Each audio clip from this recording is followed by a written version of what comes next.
Welcome back to another episode of Manufactured in the Glass City. I'm Brian Blair, Vice President and Director of Athletics, University of Toledo.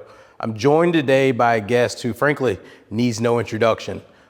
Former Toledo football letter winner, now Super Bowl champ, Philadelphia Eagle, Quinyon Mitchell. Quinyon, thanks for being with us today. Yes, sir. Thank you. So what's the last year and a half been like? Man, the last year and a half, it's just been crazy. From the draft to going to the Eagles to winning the Super Bowl. It's been real fast. But these last couple of weeks, I've just been relaxing. Taking everything in and just reflecting on what a year's been. So I saw you earlier. I carry two phones. You got two phones. How much are your text messages and phone calls blowing up these days? Not too much. I had another phone. I had three phones, so that one kind of broke, and that was like my old phone that everybody had. So now it's kind of like slowed down for real. So I got to get three phones to step my game up, I guess, a little bit. Take me back to you wake up the morning of the Super Bowl, right? Wherever you're at, no team hotel, the like. What's going through your head? Just straight butterflies. Just a dream that I've been dreaming since a kid. Just waiting for that moment, just to go out there with my teammates and my coaches and just get the job done. So felt like a dream, but after that first play happened, I was ready to go. As you think about playing on Sundays, and obviously you've been a great football player, been playing football your whole life, but I'm sure there was a moment that set in where it was like, holy cow, I'm in the NFL right now. Like, what was that moment? Probably after my first couple practices, I got great stars on my team, great guys.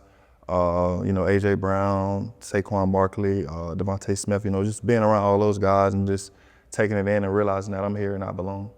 So you mentioned Saquon. Where were you at when he did that reverse 360 over a guy? What was your reaction? Man, I was on the sideline and just everybody just looking at each other in awe, man. That's honestly, one of the best football players that I've ever been around. Absolutely. What lessons has he passed along to you in terms of being the NFL, being a pro? Just every game, before we go out, he comes up, he gives me a message, he tells me that I belong and just go out there and do my job. So I saw some footage, I guess, of you in Williston, Florida, and they giving you, was it the key to the city? Yes, sir. Walk me through what that looked like, felt like to be back in your hometown and everybody celebrating it. Man, it was great. We had a parade, going through the city, and then we had a community fun day event at the park. And it was just great to see everybody come out, everybody get along together and just come together for one good cause. You're on the Eagles, Coach Sirianni's, Coach Candle's former roommate. What dirt did he give you on Coach Candle that we can broadcast to the world right now? I can't give too much out, but I feel like those guys are like twins. They act just alike, and they're just great dudes and great coaches. So Coach Candle's one win away from being our all-time winningest head coach, and to say he's the twin of the guy who just won the Super Bowl, I think we got something pretty special here in Toledo that we're certainly proud of. What lessons from being a Toledo Rocket do you still carry forward to today? I think the biggest thing is just being a professional, how I go about my business, at work, how I carry myself in the community, on and off the field, and I just feel like that's the biggest thing.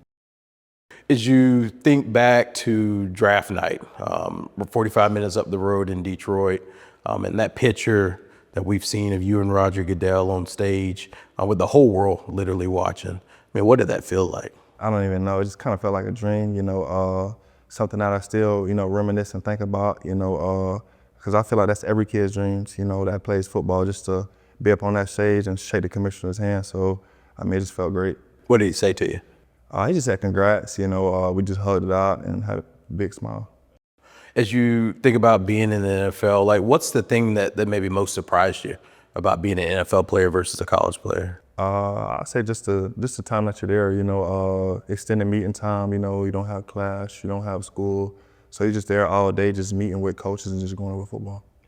Walk me through, as you think about from a nutrition and strength and conditioning standpoint, what that looks like in the NFL versus maybe what it looks like at Toledo. I'd say just throughout the season, it's more weightlifting and stuff like that because it's such a long season. Last year, I was talking with somebody, it was like 26 weeks of football. Like that's half a year. This college is like 12. So just being more proactive about your body. And what are you focusing on from a nutrition standpoint? I assume it's not all cheesesteaks. So, like, what advice are you getting? Are you leaning on a nutritionist? How do you lean into that space? Yeah, I'm still a rookie in that aspect. You know, I eat what I want to eat, so I just got to get better at that. So obviously you had a storied career here at the University of Toledo. Maybe what's your fondest memory? Probably just winning the MAC championship. You know, somebody asked me the other day about the MAC championship and the Super Bowl, and I got them like neck and neck. You know, just because all we went through that season, you know, I feel like in college, you know, you're more close to your teammates and what we went through and all the after hours. So, I mean, I put that neck and neck with the Super Bowl. Absolutely. You had, again, a tremendous time at Toledo. I think back to that NIU game, and it seemed like they were just throwing the ball to you left and right, and you got those interceptions. So you jumped on a national stage in a big way, but you chose to stay at Toledo. Why was that? Just because of like the people in the community, my coaches, you know, just the whole city. You know, like I said, another opportunity or money that can't replace what I got here at Toledo. You know, that's why I'm back now. You know, just feel like it's a lot of love in this city, and you know, I embrace it.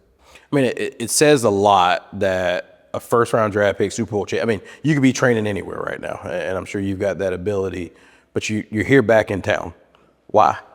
It's just because of my coaches, you know, my strength coach, Coach B, you know, my coaches, you know, my teammates. I got some younger guys that I really like to work out with, and we just gel together and just get better together. So, I mean, it is cold, but, you know, I like working out here.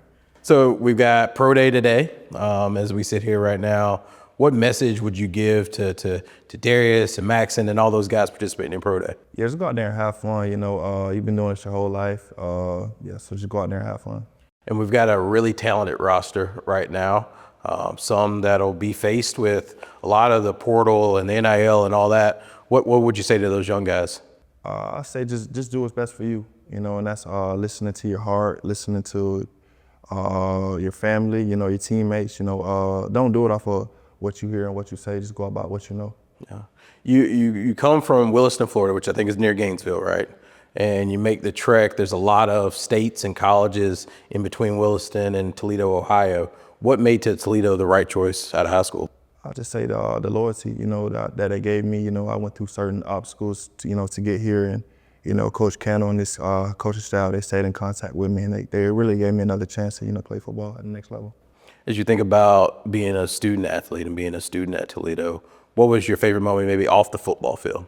Probably graduating. You know, like I said earlier, I had some obstacles coming out of high school, grade issues. So just graduating and, seeing my mom and my grandma, my three little sisters smile and just continue my legacy. So there's a position coach with the Eagles now that may have spent some time at the school down the road. Yeah. What come the battle of I-75? What friendly wagers are you guys putting on that game? Yeah, I mean a lot. When it happened, I texted Coach kind of like, "What's going on, man?" But him and Coach Nick are buddies. But man, I'm happy for him.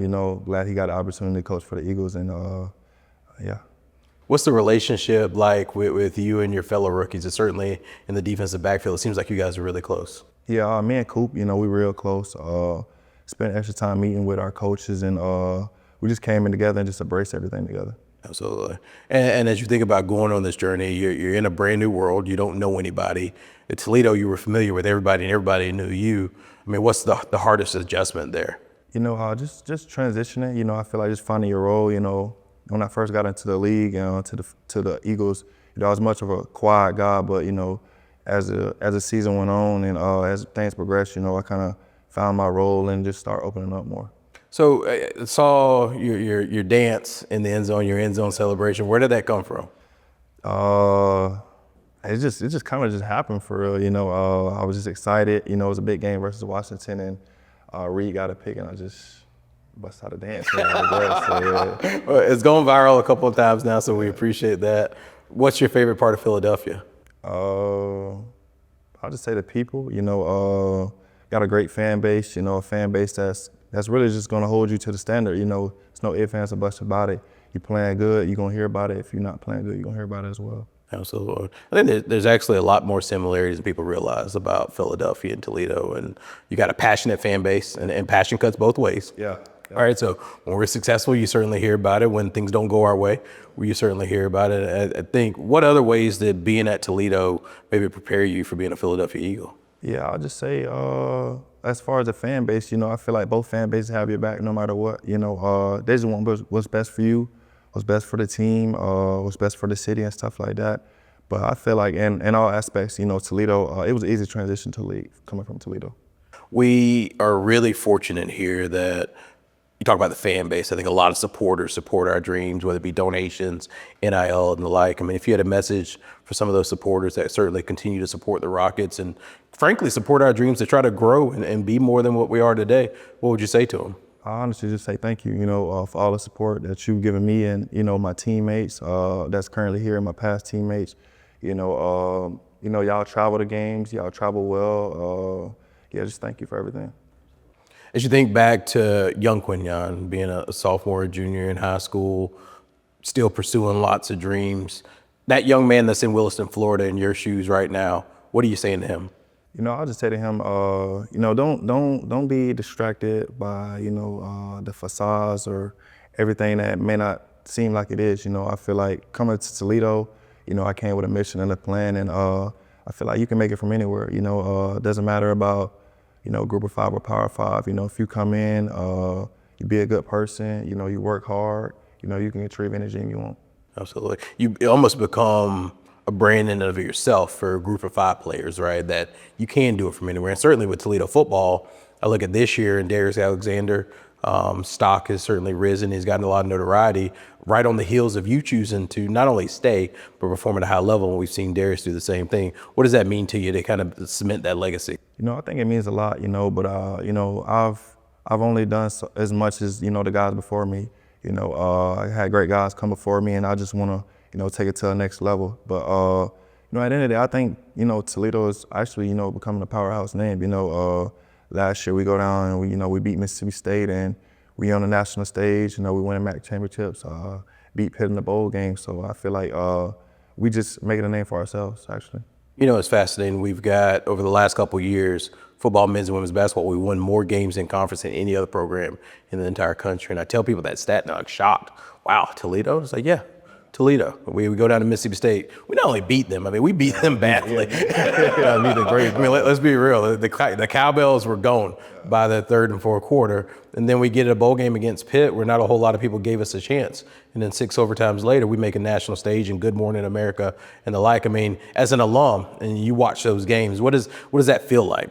It just feels great, in Mississippi State, that game, I had a couple of teammates in the locker room and just going to war with my guys, Pitt, had a couple of guys from Pitt in the locker room, just going to war with them and, just seeing our guys pull through and knowing they're going to pull through, going in with confidence, nothing fake about it, just knowing my guys going to get the job done. I think that last quote is everything that Toledo football is about. Nothing fake about it. It's real relationships. I think coaches are honest with players. I think players know they're coming in to a blue-collar work ethic, but if you put in the work, you're going to get out what you put in. And I see that you see that over time and time again. Well, not facts. I feel like, that's what it's about, having great people, people that's going to be real with you, going to give you tough and true love, like I said earlier. I just feel like that's what Toledo's about.